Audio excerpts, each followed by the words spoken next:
Welcome back to Book Talk, everyone. Today, I'm delighted to have Becca Kinzer with us to talk about her latest book, which is First Love, Second Draft. And y'all, this is such a great book about second chance love, and it has two of those stories woven through it, and I really enjoyed it. But before we dive into everything there is to love about this book, Becca, do you want to take a moment to introduce yourself to those who are participating in the podcast? Sure. I'm so excited to be here, Kara. I've been listening to your podcast for years before, I had that first publishing contract. So I'm like, I feel like this is one of those milestones of like, I Oh made it onto my Kara's gosh. podcast. You're Um, so sweet. so my name's Becca. I live in Illinois. I've always lived in Illinois, and it's where I met my husband. We have two kids, and I've been a critical care nurse for over 20 years now. And somewhere along the way, I just got this bug to try writing a novel, and the bug never went away. And I kept writing. And yeah, this book coming out now is my third rom-com. I love it. And I've got to say, there is so much of the comedy in it, but there's also this underlying thread of, I've called it almost like women's fiction, because you're dealing with a second chance romance where the main hero and heroine are divorced. And the main question is, are they going to be able to come back together? But then you also have this second chance romance, which is so sweet, between the nephew of the heroine and his high school sweetheart.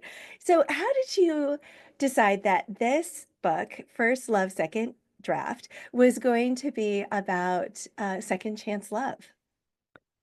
Well, partly my editors are the ones that decided on not the second chance, but on this book. I was a little intimidated to tell this story because it does have those elements of divorce and things that are not exactly lighthearted and rom-commy. Yeah. And when it was time to pitch for another contract, I had given them this really fun vibe, lighthearted story that was kind of more in tone with Dear Henry Love Edith, like the small town, it was just kind of silly out there. And my agent had said, well, give him another idea too, just to let him know, you got something else. She said, even just a few sentences. And I did have this story. I had written it back before I ever had a contract for anything or an agent. It was when I was just writing stories, kind of figuring out what stories I want to tell. And so it was a little heavier, but I was like, well, I'll just put it in there as another idea. And of course, that was the one where they're like, tell us more about that one, because they loved the writer angle Mhm. and the sports angle. I mean, he's a baseball pitcher. And so it was like, okay. And that was the one that they wanted to do first. And I think as far as like the second chance, I don't want to repeat the same tropes because I already did kind of the mistaken identity with Henry and Edith. And then we did with Love and Tandem, kind of the opposites attract and forced proximity. So it kind of just made sense of, well, yeah, it had the elements of the writer, the sports, and then it's like I haven't done second chance yet, so kind of fell into that, and it was a challenge. It was a fun Yeah. challenge to balance those kind of heavier, yeah, more women's fiction elements, but still keep like it's a fun story. At the end of it, it's hopeful and it's still, I would say, lighthearted. Yeah, because there's so much of almost the physical comedy that's happening. Yeah. And then you've got this history between them, and the idea that, he's this baseball player and she hates baseball, which I can totally relate to. And then she's a writer who can't come up with an idea to save her life, and just all those things that, again, can relate to absolutely. Um, but this idea that there's a bit of forced proximity to it because she really needs someone who can help her out. And then her nephew, in a sense, kind of brings her former husband, the hero, back into her life. And there's this idea of, can you forgive? And it starts with forgiveness and then it moves from there. So but you have this sweet little story that's also happening with the nephew and his high school sweetheart. And how did you decide to layer that in as well? Because that has a little more of the sunshine element to it, where there's deeper issues going on with the main second chance romance and the other one, the one with the younger generation, is a little more light. So was that by design, or did that kind of come in as you were writing the story?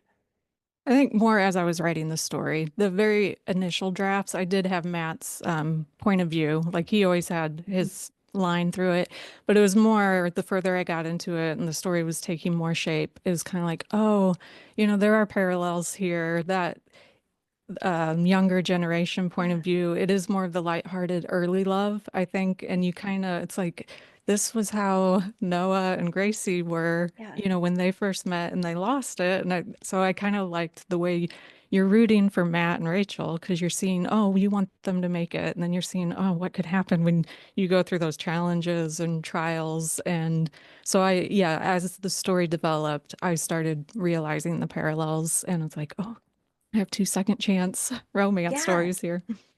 Well, and I thought it was just really beautiful because Gracie and Noah have the reality of what happens to all of us as life goes on. There are these deep disappointments and there's these pains and these deep hurts that happen. And there were a couple times I wanted to sit them down and go, Yes. just talk it out because as men and women, we deal with things differently. And you could see that in just the way that, Noah's like, I can't fix this for her. So I'm going to go do something that I can fix something for someone else.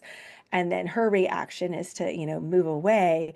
And then you've got Matt and Rachel, and they're at the beginning and it's young love. And they've had disappointments, but not because of something that happened to them. And so there's this hope and this lightness to it, and this energy that's just very, very different. So the contrasts were really sweet. So, what are you hoping that readers will take from these journeys? Because you've got them on two parallel and yet very different journeys with these two sets of characters. Yes. I really related for some reason to Gracie's bitterness, like with Mhm. the disappointment. And I mean, we've not gone through the same sort of issues, but I think we all have just life didn't turn out, or we're maybe stuck in this is my life. Like sometimes with my nursing job, it's just like, this is my life. Okay, showing up. Like, God, can we do something a little more exciting here? Or, Yeah. is this what you want from me from the next 20 years or what? And so I think doing her story was in a weird way kind of figuring out how I handle like Mhm. when things aren't going smoothly. And I might have related to her too much because when I showed it to some readers early on, they're like, she's not very likable. Like she's a little too bitter. Like why is she pushing Noah away? And I mean, I was starting to get a little offended. I'm like, you don't know what she's gone through, okay? I was like, well, neither do I because I haven't, like I said, dealt with it. But I just really related to that. So I think I'm hopeful or hoping that readers go through this and read. It's not, I think, really much about us getting our desires. It's just that really having that relationship with God and making He's the number one desire. And we have to let go sometimes of the things that we want.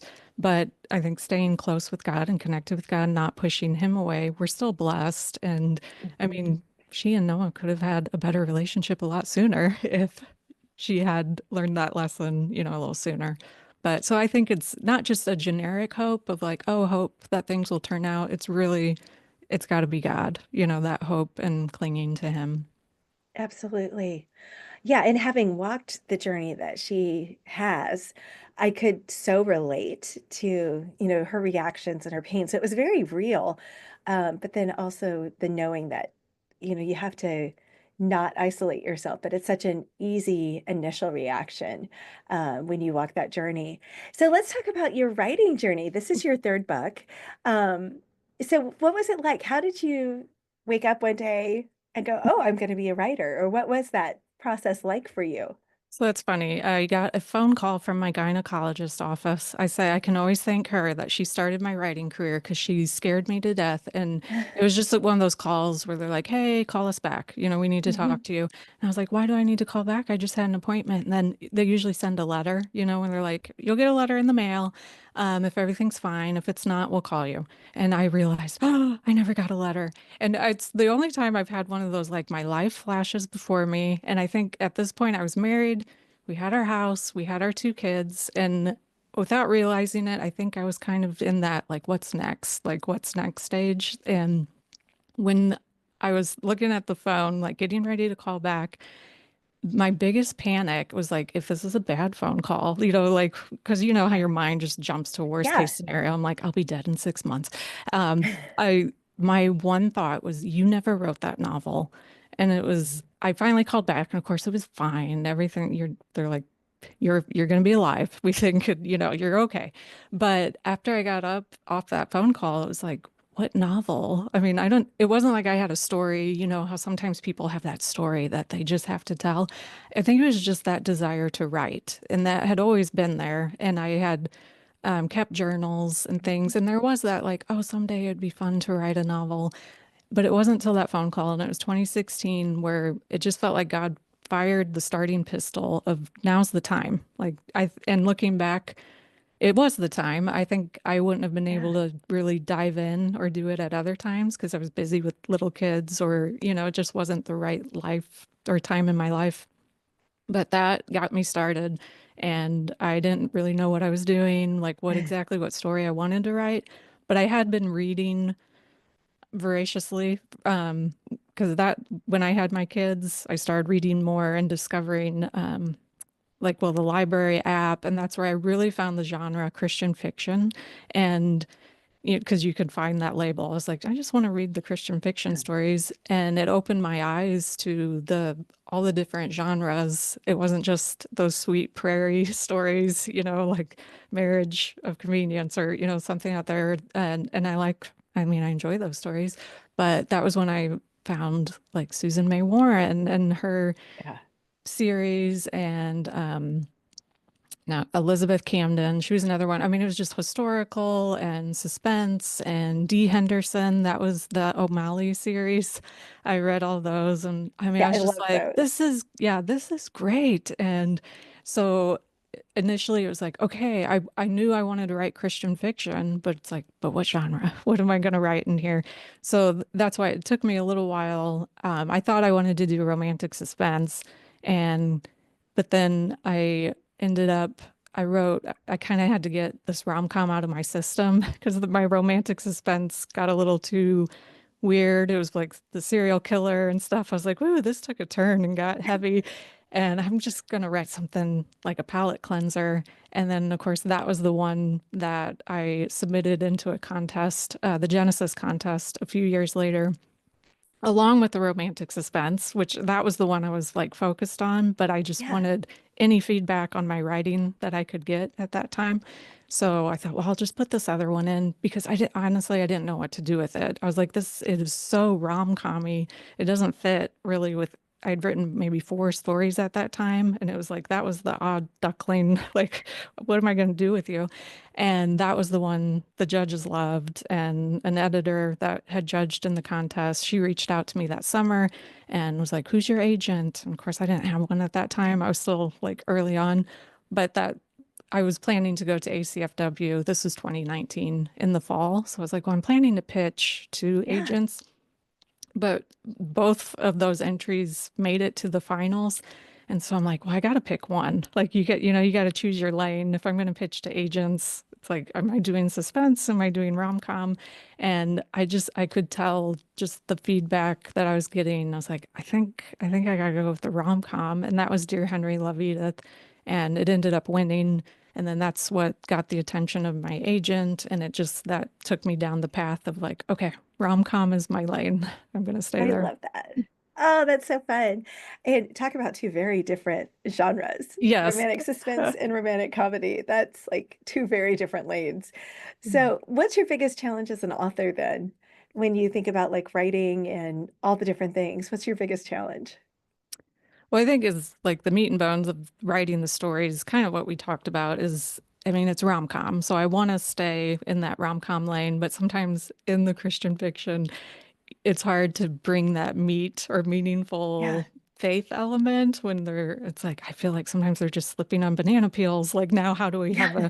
a heart to heart? So I think, yeah, navigating that, which my editors are wonderful and they're always helpful of like, I think, we could go a little deeper or we could Yeah. pull back. Or I just had an editorial call with them yesterday and I was really scared. This was the one, like the most scared I've been because they had warned me, like, this one probably will need the most revisions you've done. And I was afraid they were going to make me take all the funny parts that I loved out of it, like that we're just going to go real serious. And no, they loved all that. It's like, no, no, we love all the humor. We're keeping all that. It's just, you have room to go deeper. And so I think that's my struggle is like, okay, where can I go deeper? Because it's just easier for me to go for the humor. Like I can Yeah. write the banter and the humor, but then making it meaningful is always tough. And yeah, trying to incorporate my faith in there. So as far as writing, that's my biggest challenge. So when you think about first love, second draft, other than like the way that the second romance thread kind of got pulled to the surface, is there another way that the book changed from how you first wrote it to what readers are going to experience when they pick it up? Yes. Well, this one went through, I joke, like First Love 700 drafts. I mean, it went through so many. Um, and there, for a while, there's even, it almost had a speculative element, because there's like this angelic being. And I mean, it was one that my editors are like, maybe, but maybe not. And we decided on maybe not. So yes, I think it actually started off heavier and we have lightened it up a lot. So this one was a little different because it started more from a heavier end and we had to put in more of the comedic, or I had to Yeah. lighten it up, whereas most of my stories start with over the top ridiculousness that we have to tone down and figure out how to make them a little heavier. Um, so yeah, it's gone through a lot of changes, and the biggest one, probably though, is I had to change their names. And so I will always be more careful with how I pick their names going forward because, like I said, I wrote this draft, years ago, and they were called Jeremiah and Kathy. And I still Oh, have to catch myself to this day. The Kathy one I understood. They're like, that just sounds a little too too old. old. Like, yeah. Yeah. And I was like, I understand that one we can change. And then, but they also, with Jeremiah, it was like another book was coming out around the time that had a similar name, and they just didn't want, it was like the same genre and things. They're like, we don't want readers to get confused. But now I'm the one that's confused all the time. I'm like, Noah? Is it Noah? Yes, Yeah. Noah Yeah. and Gracie. Wait I till you even have wrote it down 43 here. books and you're like, Oh, I'm always grabbing the cover and flipping it over, going, who are the characters in yes. this? Oh, yeah, yeah, yeah, yeah. It's these people. Okay, Yeah. so as we wrap this up, a couple of really fast questions. Mhm. Do you write in silence or with music? Silence most of the time. I'm so impressed. Tea or coffee? Oh, coffee, coffee, coffee, coffee. Coffee. Sweet or salty? Salty.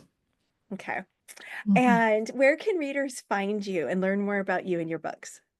Well, hop to beccakinzer.com, get on my newsletter, and you'll get a couple free stories right away, short stories. And then my favorite, if you like to hang out on or social media, my favorite one is Instagram. I love all the book covers and pictures, Yeah. and you can see my dog Bonnie all the time. I love Oh, posing yeah. her with my books. I love that. All right. Well, thank you so much for joining me. And readers, you will really enjoy First Love, Second Draft. It is a fun read. Thanks so much, Becca. Thank you.